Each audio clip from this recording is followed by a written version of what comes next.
Good morning, folks, and yeah, welcome to a very cold Yorkshire.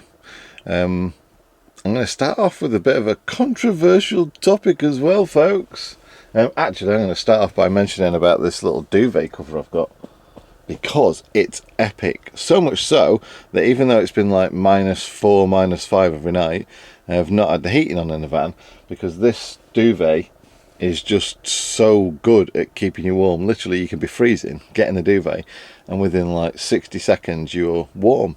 Not toasty warm, so you're not overly warm, but warm. So this duvet, it's a coverless duvet.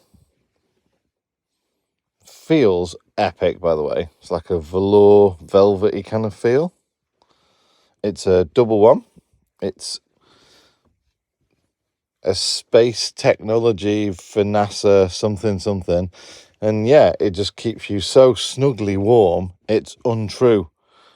I'll put a link in the description down below. It's a Kickstarter thing. You know, I love my Kickstarter stuff, you know, give it a try and all that. So yeah, I'll put a link down below. This is amazingly warm and snuggly and comfy, and you just wouldn't believe that. I mean, I woke up this morning and the van was, what's the lowest? So 21 was the highest. So yeah, the van was 2.6 degrees this morning when he woke up. See that better? 2.6 degrees.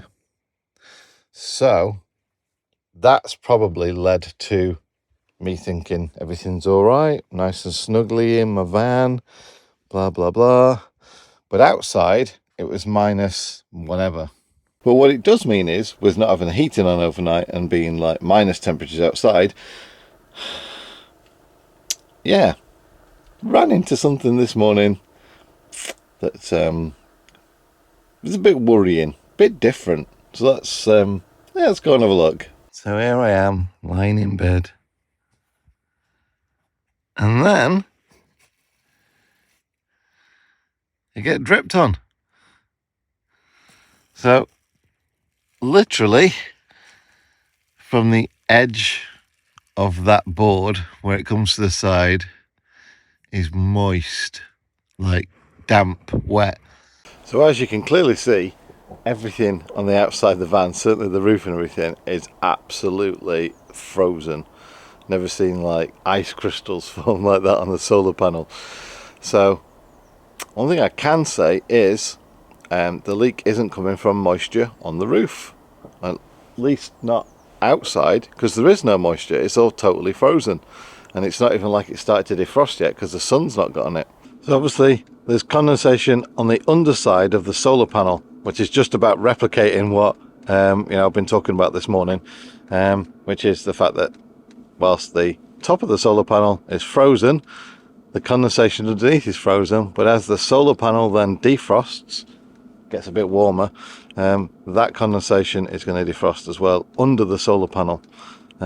Normally you don't care about that, because as soon as you drive down the road it comes off, or as soon as it gets a little bit warmer and a bit breezier, that clears it off. So my solution for that is obviously put the diesel heater on, leave it on 15 degrees while it's really cold outside, and like the sort of like the minuses where ice can form.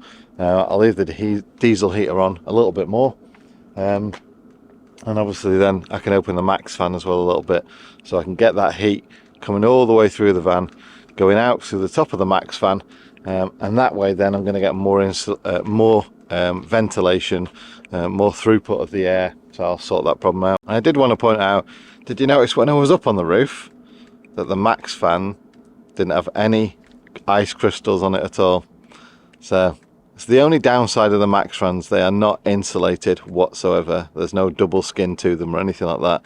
So whereas a normal skylight, like the one that Mandy's got that I took out of the old motorhome, is insulated, so it'll keep you much warmer. The max fans unfortunately have no insulation properties whatsoever. Lots and lots of points of views on this, no doubt anyway, about vapor barriers and spray foam insulation and board insulation, and you know, like the different bubble wrap insulation and all that. But yeah, I just thought this is a vlog of me building my van.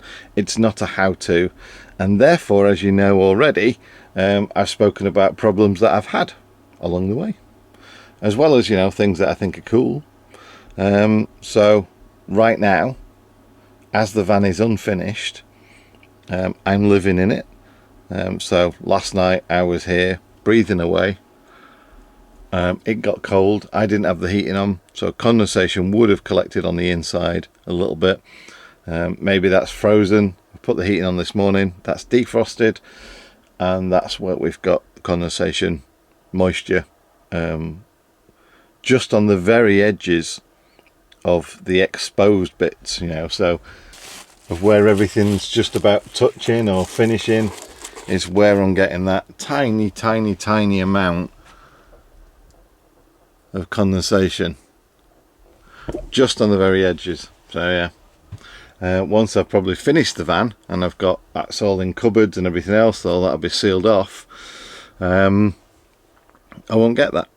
And obviously I'll probably have the heating on a little bit more now I know more about what's happening. So yeah, just thought I'd share that with you. Okay, so I've had the heating on now for about an hour and a half and the max fan on the back, so I'm just going to go around and now feel for any damp, because one or two things would have happened. Either more of the ice, whatever, would have melted and dropped on the inside, or hopefully, which is what I'm experiencing now, it's all gone. No, that's totally dry now. So there you go. So just a bit of heat. I left it on 15 degrees. The van says it's 18 degrees. It's still 0.3 outside, so it's still chilly outside. The ground and everything's still frozen, but yeah, having a bit of ventilation with that rear max fan on, and having this heater on, it's done the job. Anyway, we've been working on Mandy's van for the last few days, and I think today is the last day of Mandy's van build schedule inside the workshop.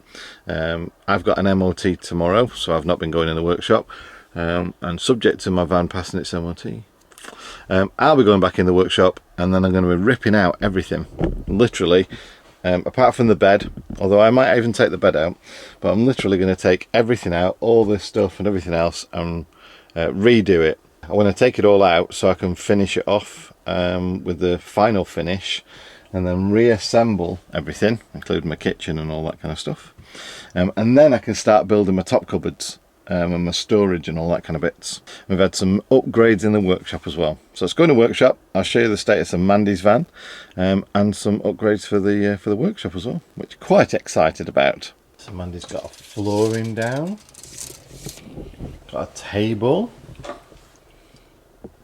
swivel chairs.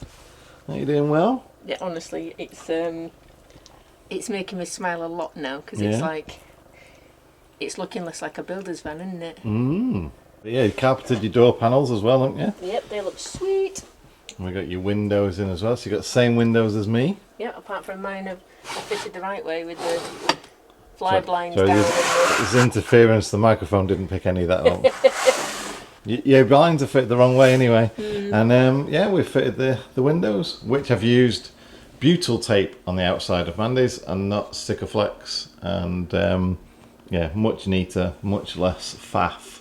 So we started to use this to get all our cuts perfectly square now, and then we got some trestles set up, some really strong trestles with a bit of ply, and then some PIR board on top, because we've got a plunge saw or a track saw.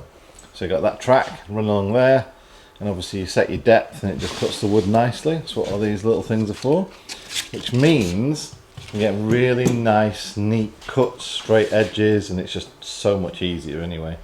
Most of the cuts around Mandy's new side pieces and everything were done on that, and they fit so nice. So generally, yeah, just tidying up the workshop a little bit, making better use of the space, a few little upgrades, you know, tools and tools and stuff like that, just to make the job that much easier. Change the lighting in here as well, so there's no more stupid yellow lighting or anything, which is quite cool. So yeah, I think it's given me a bit of renewed impetus and a bit more confidence that I'm going to be able to actually do the job and do it to a quality level or something that without all this new gear and everything, I don't think I'd have got anywhere near. So I'm very, very, very excited about using this equipment and what sort of furniture, you know, cupboards and kitchen furniture and all that kind of stuff I can actually come out with at the end of the day in my van. So there you go, a little bit of a workshop tour with the updated tools and where we're up to and extra equipment and stuff like that. What we're doing with Mandy's van, hopefully mine will pass its MOT tomorrow. A little bit about the condensation. Obviously I'm no doubt going to get some sort of comments about that. So yeah, hit up in the comment section down below your experiences of condensation in a van when it's obviously many minuses outside and you've got no heating inside. And yeah, vapor barriers, no vapor barriers, that's going to come up as well. But also spray foam insulation as well, because I do believe that could actually be the future, because then there's no bare metal on the inside of the van. So there we go. Right, I'll catch you in a few days when hopefully my van will be in here and I'll be the one that's using all the saws making some furniture.